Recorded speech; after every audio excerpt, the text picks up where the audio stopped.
Officially live, another episode of Shut Up and Invest. What's up, J Money? Hey, how's it going, Kevin, man? How you doing? Everything is good. We're We doing got a a special follow guest up today. show. We're doing Got a it. follow up. We're bringing back one of our guests, one half of the Cash Home Queens, Miss Ivelis Hernandez. How are you? Good. I feel like I'm famous. Getting getting You're half interviewed by famous. you guys. Have I made it? Am I famous yet? We're gonna find out because that's the point of this show. You were on a year ago. You were starting the journey into the investing game. So we're gonna talk about the good, the bad, the ugly. The cool part about this show is that everybody always usually brings on like and wants to talk about the wins and wants to talk about like, oh, 6-figure months and this and that. We're doing all aspects of the show. We're doing the journey. We're doing the trials and tribulations, the good parts and the bad parts. So we're gonna get into Ivelis's experience over the last year, getting into the investing game and what she learned and what she is focusing on, and some of the wins and some of the mistakes as well. Yeah, how long ago? That was about a year and a half ago, wasn't How much time do we have? it? That was that last May that you came on with us and talked to us. You and I think so. I your think it's partner in been around crime. there. Okay, Yeah, got it. she's not in the office, but she's working from home. Awesome, awesome. So let's see if the Cash Home Queens got any cash homes. Got any cash? So after we did the show, you guys were kind of dibbling and dabbling, which is probably what a lot of our listeners, they'll maybe go through the course that we have, or they'll go through YouTube University and see different people's things. Maybe they'll buy a training or they'll go to a conference and they kind of learn a bunch of things, right? Like, oh, off market deals and how to cold call and how to direct mail, how to text message. Should I get a rental property or should I do a flip or should I wholesale? All the like this is like a new world. You get introduced to subject to and creative financing, and it's just like a whirlwind, a tornado. Tell me a little bit about how you felt when you first got introduced, going from traditional real estate to now this whole investing side of it, and now that you can kind of look back at like the first real step and introduction and saying I want to focus on this, what can you kind of like share with everybody about that? I think that the biggest thing, I like challenges. So to me, it was a challenge learning something new. And I went to these courses and these trainings and I got all excited about it. And then I came back and I started putting in the work. I started executing, and then I realized that it's not as easy as they make it out to be, because there's a lot online about learn how to wholesale and just sit there and make calls and you're gonna make $20,000 off of an assignment fee. And I think the biggest takeaway from a year of, I almost took a hit on my residential business because I wanted to learn this so bad. It's a learning curve. It's basically starting a business from the ground up. So you're gonna have to get comfortable. I mean, we record ourselves the first couple of calls we made to sellers. Well, we had Hold on, no hold clue on, hold what on. we were talking about. Hold on. It cut off. It cut off. You gotta go back and tell us a little. First, you did what? We got back and we started making phone calls. The basic thing, just pull a list and start calling sellers and start going on appointment. And it was a learning curve because in the beginning, we have some phone calls that we look at now and we laugh at because we were so bad. We had no idea what we were talking about. And then the seller would say, "Hey, I want to sell," and then I would have to hang up and do like an hour research to even come up with what I thought was a reasonable price. So that's where we got started doing the phone calls. Then we started getting appointments and going on the appointments. And then we realized that the second part was learning how to negotiate and going up against other wholesalers. Because I remember we went to an appointment that the guy was like, "Hey, I have this investor that buys all the properties in my neighborhood, and he actually met with me and he's interested in buying." So then it became like, what are we doing that's different than what other investors are doing? So taking the first step is making the calls and going through the experience and getting better. Now I know the script by heart and I can hold the conversation and I know the objections and I'm confident on the phones. But even coming from a residential side where I did expires and for sale by owners, which is our main avenue of trying to get listings, this was a completely different conversation because you're dealing with people that have a situation and you kind of have to come across in a way where you don't sound like a jerk, like you're just trying to take your property off their hands, and you have to really understand what they're going through and find a solution and provide that for them. So it was a complete shift in mindset, I would say, because when you're talking to a residential seller, for the most part, like 90% of them are selling because there's an opportunity. Either they're looking to sell because they have a job, or they're looking to downsize, or they just want to take advantage of the market. Now with motivated sellers, it was in the beginning like a shock to me coming into these appointments, because they were in a tough situation for the most part. Like somebody had passed away, they had liens in the property. And to me, I had a hard time emotionally connecting with people, because anybody that knows me knows that I'm very straightforward. And it was easy for me to be like, hey, do you want to sell your house or not? And then I realized that it takes a different skill to try to like talk to these people. So we had some funny stories. I think we did a video of one of our first appointments where we went, and it was where was the property? I can't remember. I think it was Golds. It's a neighborhood here in Miami, and it was a house, and it was vacant. And then we met with the owner, and we were outside because the house wasn't livable. It had been vacant for a long time, and me and Maria were doing all the talking about pricing, and we were outside. And then Maria said, hey guys, watch out, there's a snake. So we had to run inside the house because the snake was coming full force. And then the seller, he's like, stay in the house.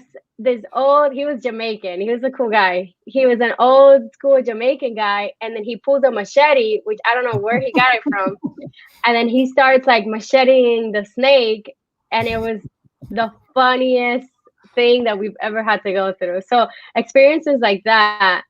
And I learned that you can't go in high heels, like how we meet with our regular sellers. You have to go in like boots or just something that's more suitable, because you don't know what you're going to go into. Some of these properties are old, abandoned. So we've had some funny stories. That's just one of them.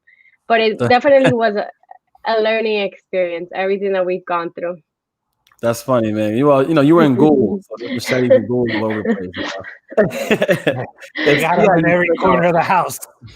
I like how you said, because you are a realtor, right? And so traditional real estate as a realtor compared to, motivated sellers is a completely different ballgame, right? I mean, even when I was doing a lot of realtor deals, I was doing, investment properties, right? And investment properties or foreclosures is more similar to like motivated sellers and wholesaling, because I'm going through those bad properties all the time, whereas you were more traditional. You were going through, more homeowner retail properties, right? So right now, would you say you're doing still more traditional retail real estate or more wholesaling? Well, we're kind of in a transition period now. We continue doing the wholesaling, and we got some short sales. We kind of realized that we had opportunities on the short sale side. So we got some short sales on their contract. And I think right now we're still doing both, because we were in a time where we were just going and going and going, and business was going great, both on the residential and we were trying to pick up on the wholesaling side. And then COVID hit, and we definitely faced some challenges, and we had to make adjustments on every angle on our business expenses. We had to review and see what we needed and what we didn't. And then we realized what we needed to focus on in the next couple of months. So right now, the residential market is, booming on every area possible. If you have a property on the market, it'll sell in less than 10 days. So we're focusing on that, but we do know that the opportunities are coming for the wholesaling side. So we're also mastering that skill, and we have a team now. So we have more people. And I was just with one of the girls that works with me, training her how to cold call. So I think going through all those experiences, now I can sit here and tell her, hey, this is what you need to say. This is what you don't need to say. But I needed to be really bad in the beginning to start understanding. And now I can train them. And we have a VA that's going to call for us, and we have a team, and everybody on our team is going to learn all the strategies that we have. Everybody needs to go driving for dollars, needs to call, needs to door knock, needs to do everything to be able to get deals. So we're doing a blend. But the goal is to be able to still do both, because the residential side is still very profitable, and it gives us the opportunity to close deals and invest. Because the investment side, another thing that we learned is you got to market. You got to have money to put in for marketing. So yeah, cold calling, you hustle and you can get deals. But if you really want to scale a business, you need to have a team and you need to have marketing money. So yeah, we're using that. Oh, because what you're doing now is you're becoming a true investor, right? I mean, you're able to go get a lead, and you can funnel the lead whatever way you want to funnel it, right? You can wholesale it, you can pass it off and list it, or you can buy it yourself as an investor, right? So I mean, that's what you want to be, instead of being into a box of just either a realtor or a wholesaler. You want to look at every deal you can and not lose or throw away any deals. Yeah, exactly. Which is what we're doing. Which the approach now is, if it's something that they want a cash offer now, great. We can offer them a cash offer. But if it's something where they want retail value, we're realtors, so we can list it ourselves. So that's the value proposition. Hey, if this number doesn't work for you, we can give you, we can list it, and this is how much we can get you. And it's better because we're not telling them this is the one and only option that you have. So, and even times when they see the list price, it still doesn't make sense for them, you can always convert them back to, hey, if this doesn't make sense, bring it back to investors. So we've had those opportunities also.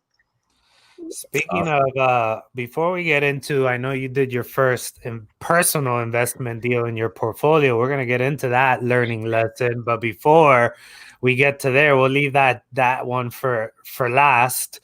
You were talking about short sales, and I know you learned a whole hell of a lot right now recently, working with a seller, relocating a seller, all the short sales and the negotiations. Why don't you tell us a little bit about the short sale experiences you've been having lately?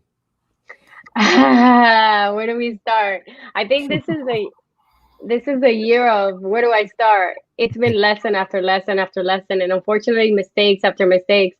But I'm very transparent, and anybody that follows me on social media, which if you're not following me, follow me. It's my first name, AIDELYS_real estate. I'm very transparent about everything, the wins, the losses. So with short sales, I saw that people were going after them. So I was like, great, let me go after them. And then I figured out that I didn't have a team. So for you to be successful with a short sale, you have to have a really solid short sale negotiator. I think that's the most important person in your team. And then you also need to have an attorney in case you need to ask for, you need to extend the auction date, and you need the attorney to show up and do it for you. So I started asking for referrals and found a short sale negotiator. And I learned a lot through just asking her questions, because she's been doing it for, I think, over like 15 years. So short sales are very, very intricate. There's so many moving parts to it. I learned that you need to have a solid. So I learned that it's not just everybody is a deal or everybody you can list, because there's a lot of opportunities where if there's not a real reason why the seller can't make their payments, if there's a real hardship is what they call it, then it's not something that the bank is going to consider. If you're just not making payments because you don't want to make payments, versus you have to have some sort of personal life situation, like somebody has to pass away, you lost your job, something to prove to the bank, hey, this person really can't. So I learned to qualify what was an actual property that we could do a short sale on and which one wasn't. And I also learned how long the process takes with the bank and the negotiations and the BPO, and how a lot of times the banks have unrealistic expectations, because you have a property that needs full work that has 100,000 in liens, and they want you to give them retail value, which was like 270,000. And that doesn't make sense, because the retail buyer is not going to buy it, and an investor is definitely not going to buy it. So the back and forth with the bank to try to beat them down on price, because it doesn't make sense. Their expectations are just not where it needs to be. And I learned that there's a lot of, this is my biggest frustration is wannabe wholesalers or wholesalers that have no clue what they're doing. Even if it's a short sale, there's still a price that the bank needs to make. So if I have a short sale listed at, I don't know, 180,000, and you're offering me 100,000, like, that's a joke. I'm not going to give you that deal, because you have to understand that no matter what you want as an investor, there's still a process with the bank. So yeah, you can send it to me at 100,000, but if the bank comes back at a higher number, I want to be working with somebody that's like, okay, this I can make this work at this number. So working with somebody that understands the process, because people see short sale. I mean, I've gotten ridiculous offers at like 50,000, and I get it, but it's a process and there's a bank involved. So as much as I want to give it to you for 50,000, it's whatever the bank is willing to do. And yeah, we negotiate, but there is a number that the bank will accept. The investor in certain situations that the bank that has a loan will accept. So a lot of learning experience. We're still dealing with, actually, we're supposed to close tomorrow with one of the short sales that we have, and a lien popped up, and now we're dealing with that. So it's like, when there's liens and violations and things like that, there's so many things. And when you have vacant homes, there's squatters. There's another one where we had some squatters in the property that got in there, and that complicated things, because we can't order an interior BPO, which is having the bank go in and check the property on the inside because we have squatters. And I got there with the cops. I think that's been one of the craziest learning experiences of this year because I had never had to deal with squatters, and I learned the hard way that unfortunately they have their laws and you can't kick them out. And as much as you think, hey, let's get these people out of here, they don't belong in this house. Nope, there's a whole proceeding for it and the cops can't help you. So it's a little unfair, but now I know, and now I can assure you I'm never going through this again. When you have a vacant home, you have to make sure that it's protected, that you have no trespassing signs, that you have cameras, that you're constantly going and seeing it to make sure that there's nobody in there. So it's just been lesson after lesson after lesson, and it still hasn't ended. So how are you getting the squatters out? So it happened. The biggest challenge also was it was during COVID time. So things weren't really happening and nothing was moving. So getting anybody evicted during COVID time was a challenge. And then we realized since they're not actually tenants, it was going to be a easier procedure to get them out. So we're gonna go ahead and get these people out. But it's been what's the procedure? Share with people. What exactly are you guys doing? It's really not an eviction per se. There's a different name for it. I don't have it right in front of me, but it's a quicker process because they never really were a tenant in your property. It still takes some time, but it's a lot quicker than, let's say, what's going on right now with evictions because of COVID, that it's not happening. So I didn't have all the information at that moment, and I thought that we couldn't kick these people out. But now after doing research and dealing with it for a couple of months, and I realized that you can. I mean, it's just lessons. I had to call like 5 different attorneys to figure out how this works until I found somebody that gave me the right answer. Yeah. When you're dealing with foreclosures or short sales or anything not traditional, you get into that gray area where anything goes, Yeah. And it's funny how you say about the buyers on short sales, right? The buyers are like, uneducated, but also, making sure the realtor that lists that short sale knows what they're doing is a big part of that too, right? Because if that realtor puts it up there and has no idea what the price has to be and just puts it up there, at the price that she thinks it can sell at or he thinks it can sell at, you're going to be stuck, right? Making an offer on that house that's never going to get accepted. So, short sales can be very profitable, but they come with a lot of lessons, which is good though. The more you do them, the better you get at them. Yeah, and it's on both sides. As a listing agent, you have to understand you can't just take a short sale listing if you have no idea what you're doing. Or you could be like me, you take it and you figure it out. I mean, now I know, but you have to know as a listing agent, and you have to make sure the buyer that's buying the property knows how the process works. Because I have one where I've had to educate the buyer the whole process because the buyer basically doesn't know what's going on, how long it takes, what's a BPO, what's this, what's that.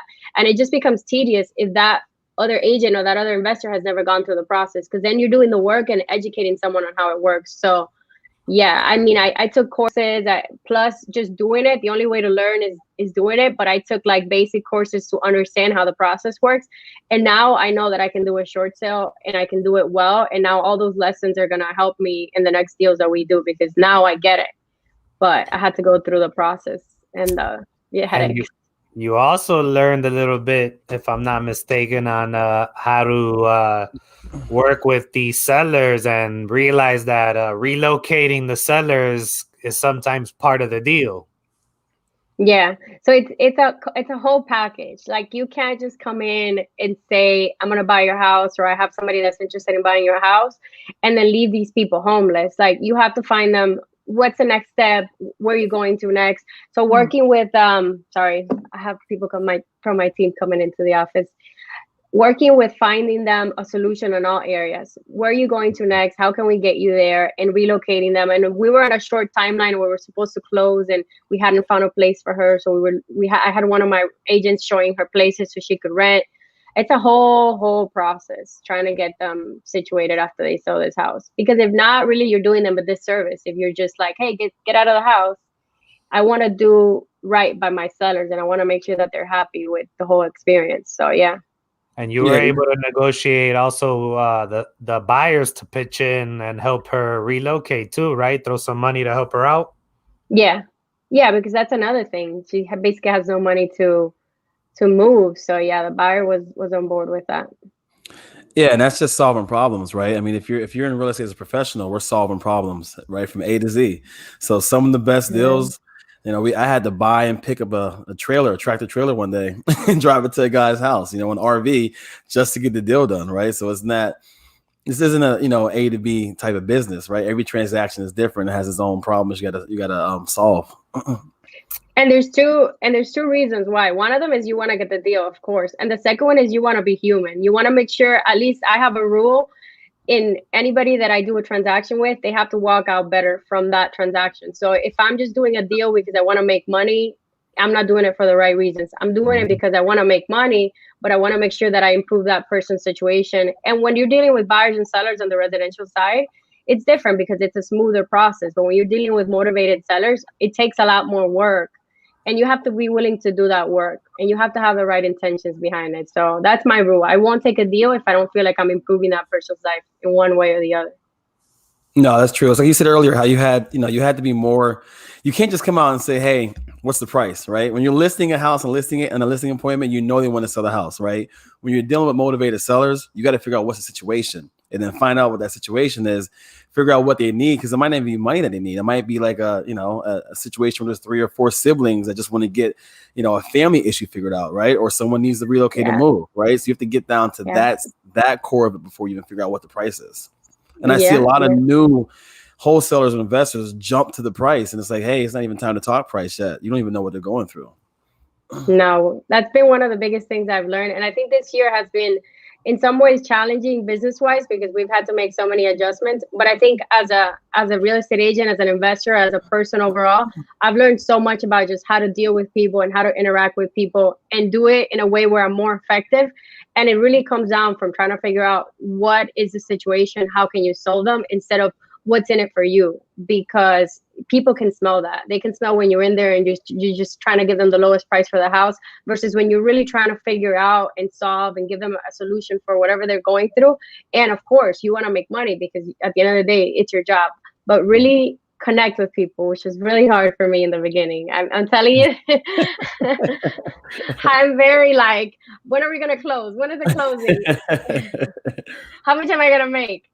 And I've become more human, especially with everything that's going on. And I think it's helped me in my business. Now, in that, you've also decided to dibble and dabble with building your own portfolio. Yeah. So you were in the hunt of your first investment property. And I know that we ended up reviewing the house hacking strategy, the smart money ladder, and you decided that was for you. And you want to share a little bit about your now landlord experiences?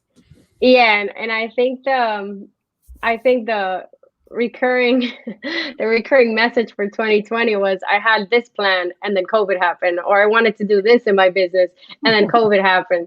So a lot of adjustments, not necessarily bad adjustments. This was my first investment property that I bought for my rental portfolio, which I have plans to continue growing. And it was a condo. It was a small condo, but in a really great area, and it cash flowed. I had to do a full remodel on it, but I got it at a really good price. It appraised high, even without doing all those updates. Now I'm sure if I appraised it and I wanted to sell it, I could definitely flip it and make a profit on it. But it's a different strategy. And my strategy is to buy and hold. So this property I got, and can I say how much I got it for? Yeah. Okay, I bought it for 100. Yeah, I bought it for 100,000, which is pretty good for the location, and especially in the part of Broward that I got it in. I remodeled it. I think we need to do a whole episode on me remodeling my first property. That's what we got to talk about, because when you walked in there, what did you initially think you had to do? So I thought I had to do the kitchen because the kitchen was outdated. It had those little stickers like that my grandma used to put in the kitchen, like little pears and the fruits, which is so outdated. The bathrooms definitely need to be done. There was a leak in the roof from the top, so I thought that needed to be changed. The association actually took care of that. One of the bathrooms had like a weird texture. It wasn't like a flat texture. It was like little plaster. You did the walls were out of plaster. Yeah. So I don't know what it's called. Plaster is like so normal to see in other parts of the country, and she's just like this weird texture. Yeah, like this little like popcorn ceilings, but it wasn't on the ceiling. It was in the bathroom. So that, and then I learned so much. And I like to always be honest with people because everything is a process and you have to learn and you're going to make mistakes and things. You come in thinking that you're going to have to remodel this and you end up remodeling like 100 more things than what you thought. So things kept popping up throughout the process that unfortunately we had to fix. I did my first trips to Home Depot. That was fun. And I did my first trips to Floor and Decor to figure out what type of flooring, which one was suited for the type of property that I wanted. And then I learned this one's too expensive if it's a rental, this one's too cheap. If they try to clean the floor, it's gonna get messed up. So it was a lot of me like a baby trying to learn how to walk. I was trying to figure out what was what. I had a good team, honestly, that helped me do the property, and the property came out so clean. I posted it in my social media. It came out really good. Honestly, it took me a lot longer than it should have taken me because it was my first experience at managing remodeling a property, and I have so much going on between clients and closings and cold calling and appointments and all personal stuff too. I was like, yeah, just, I needed to make a decision like, hey, what's the floor? And then it would take weeks to make that decision. And guess what? Now my project just got pushed back 3 more weeks. So really what should have taken me maybe like a month or two ended up taking me almost like 4 months, I think, which I'm not proud to say, but it really was lack of experience. And I know now, before you get into any of those projects, you need to at least have an understanding of what it's going to look like and at least pick what's going to be my vanity, what are going to be my floors, have an idea of what it's going to be and have a timeline and give the people that are working with you timelines. Hey, by this day, I need this to be done. You go in, you review it. If everything looks good, let's go on to the next step. When you're doing flipping on a large scale, I know that you have systems and processes in place, which if this is what you're going to do, you have to have systems, because if not, it's not going to work. So I learned a lot. It took me a lot longer, but I'm happy. I'm happy with the results. And it was definitely, I know the next one, which I'm coming up on the next one soon, that's not going to happen. I'm going to be way more prepared. I just needed to be better at managing it. I thought that I could just let people do their work and everything was going to get done. And at the end of the day, you're the one that's a decision maker. So you have to approve things. And a lot of times you expect people to do things, and if it's not up to your standard, they have to go back and redo it. So things like that, just being more on top of managing, not just acquiring and letting go and waiting for things to come out beautiful, like they do in the HGTV shows. 3 days and the property looks great. They don't tell you. That's not real life. No, they don't tell you that things break in the process. They don't tell you that you maybe didn't have the experience about you needed to change the electrical panel or not. So the electrical panel broke and we had to replace that. And that's not really something that I was going to be able to know from just walking in the property and looking at it. It was just something that just happened and you had to fix it. So always budget. Biggest takeaways, I think, is manage your project and have timelines and have schedules for your people. Have the decisions made already, or have at least all the materials picked out and the things you're gonna put in the property. And always have money in case something happens that was not budgeted for. So you can't say it's going to cost me $10,000. At least have 5,000 more in case this and that breaks, because you go over budget many, many times. So I think those were the biggest takeaways from that. Now, you said it took you longer. So essentially months passed by. You were making a mortgage payment the whole time, right? And no money was coming in. So your budget goes up because you're spending money and you're not making money. And then right when you were getting it done and you were going to now decide what you wanted to do with it, COVID hits.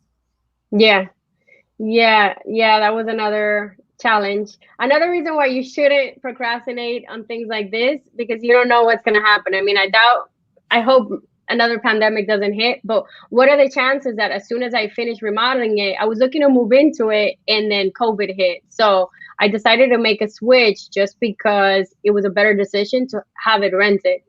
And that came with a whole set of challenges. I was going to live in it a year and rent it out. But imagine finding a tenant right when COVID hit. I think this was March. So people weren't going out to look at properties because we were quarantined. And then that was one challenge, getting somebody to even look at it. And the second challenge was I really had to be careful about who I was renting that property to, because everybody was getting laid off. and people are getting furloughed. So what happens if I have a tenant and then in a month they tell me, hey, I'm sorry, I can't pay my rent, my job is out? And I had to take more time to review offers once they started coming in to make sure I had the right person, and I made sure that it was somebody that had a solid job and that the chances of them getting fired weren't anytime soon, because it's a real concern, especially if you can't do evictions. Imagine it's my first property, I get someone in there, 1 month in, they lose their job, and then I can't evict them. Now I'm really in a hole and I'm losing money on every angle. It worked out. I have a fantastic tenant, but it took more time to find the right person, honestly. Yeah, that's something that we haven't talked about much, but me and Kevin know that it's been harder to qualify and approve people during this. But if you're a brand new investor with your first rental property, right, you put it up for rent and COVID hits, I mean, that's a whole other world of surprises you weren't even prepared for, so that's, and I'm sure the reserves for the average new investor, the reserves aren't that long, so that was a whole other ball game. So it's a blessing that you came through it on top of it. Good job. Yeah, it's a success story after all the little things I had to overcome. It was a success story. I think a couple takeaways from everything that you're sharing is you're learning and you're taking maybe a couple bumps and bruises that are teaching you. But the reality is you're making money on every single learning experience, because sure, the short sales are something you learn, whatnot, but at the end of the day, you make money. The rental property, you have to spend more than what you thought. COVID happened, this and that, but at the end of the day, you're making money. So I think if you're listening out there, you sometimes try to wait for the perfect situation, wait for the perfect moment. You're scared not to go through these experiences. And 9 out of 10 times, you can go through these, you can learn, you might spend more than what you thought, but at the end of the day, you come back on the other side, you come out the other side. You end up winning sooner or later.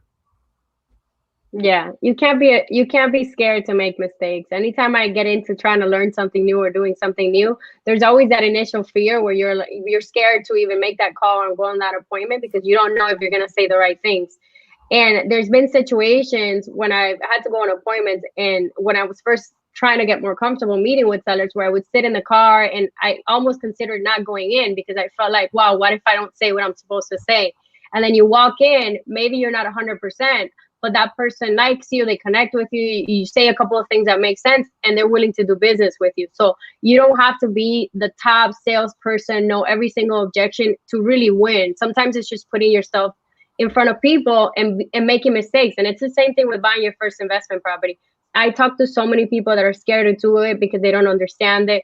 You don't have to know how everything works. A lot of times, unfortunately, you have to figure it out and you have to make mistakes, but also having people around you that can help you, like having a good real estate agent if you want to buy your first investment property, like me, that understands how the process works. Because I can assure you, nobody can explain it to you better than me, because I've already gone through it and done all the things but I had to go through it and make those mistakes. There's no I love seeing how people are offering like courses online. That I know you guys have a course, which is awesome, but I see all this like fake gurus that are like, okay, make $1 million, just take this course. That doesn't exist. Everything, no matter what business you're in, you have to go through the process. You have to be bad at first. You have to make mistakes. You have to lose a little bit of money before you start making money. So don't listen to the hype. It's not real. You really have to put in the work.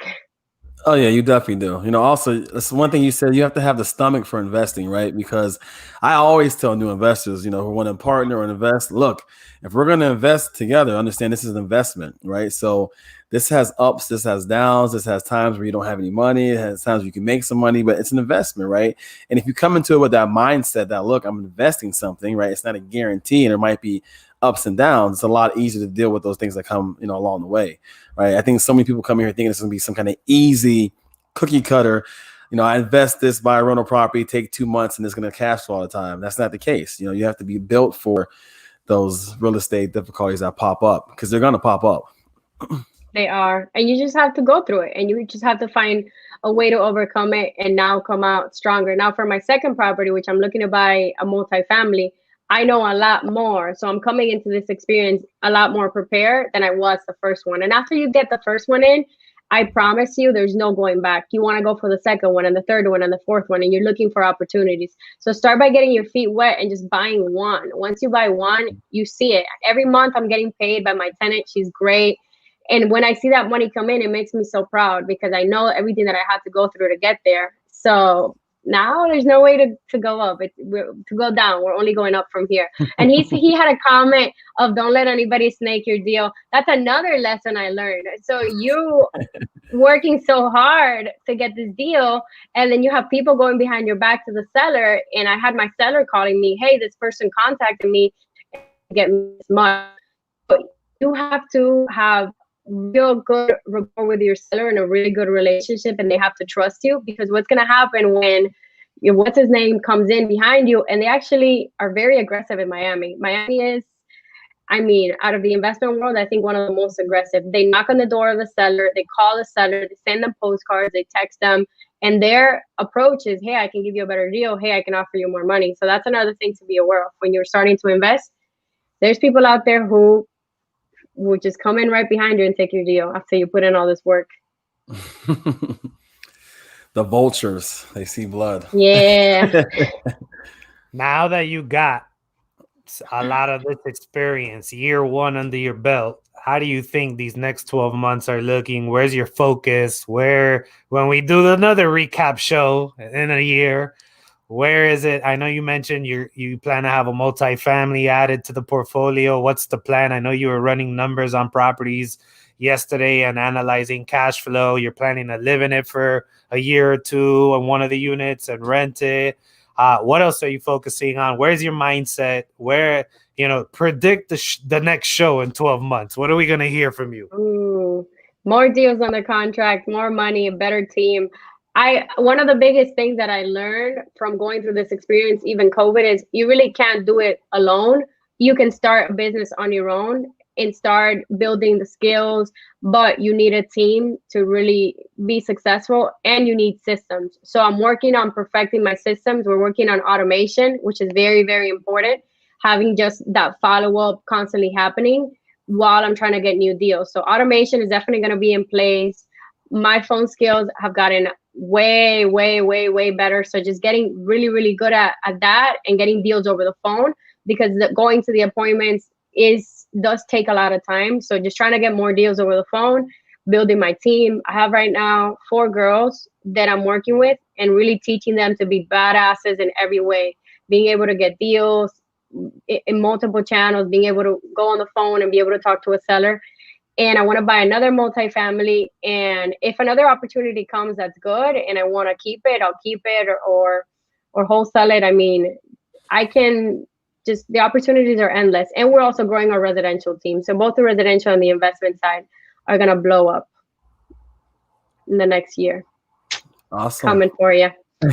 Coming for number one. Well, hey, about a year and a half ago, you told us you would have your first cash flow property. You made that happen. So, I'm sure you'll go out there and accomplish those next set of goals. I think another good thing too is 2020 there's so much bad news we hear about, but if you focus on your goals during this time, right, a lot of accomplishment, a lot of success has happened, right? So I think those people who can block out everything else going on and focus on their goals, they're going to succeed regardless of whatever kind of environment's going on around you. And that's the key point that I got from this conversation today.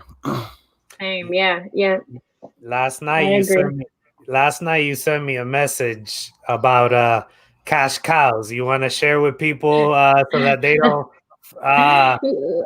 make the same assumptions? So a lot of real estate agents, unfortunately, have no idea how to run numbers for properties. And because I've been working on the investment side a lot more, I can understand what's an RV and making a profit if it's a buy and hold. So I'll see a property that's like 500,000 cash cow, and then I'll run the numbers myself. And I'm like, how is this a cash cow? This is like cash where? Because it's not going in my pocket. It makes no sense.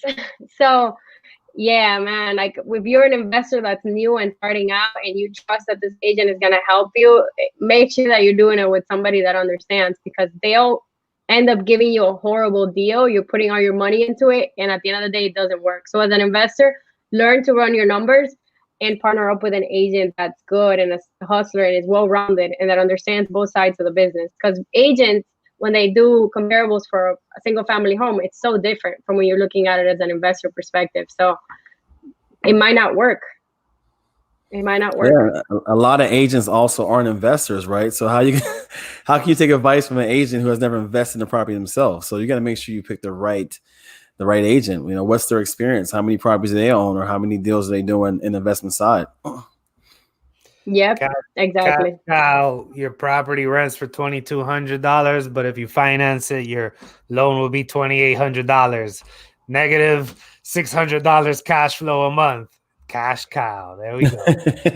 And we laugh, but this is a real thing. The more I learn about the investment side, the better I am at being able to recognize, hey, this is a deal or this isn't a deal. But a lot of agents are just trying to take a listing at whatever price they can get it, even if it's 700,000. That skill is what I've been focused on mastering. It's just having that conversation with sellers, whether it's an investment deal, and you're trying to get them to a price where it makes sense for you to buy it cash, or whether it's a regular seller and you're trying to get the listing at a price that makes sense.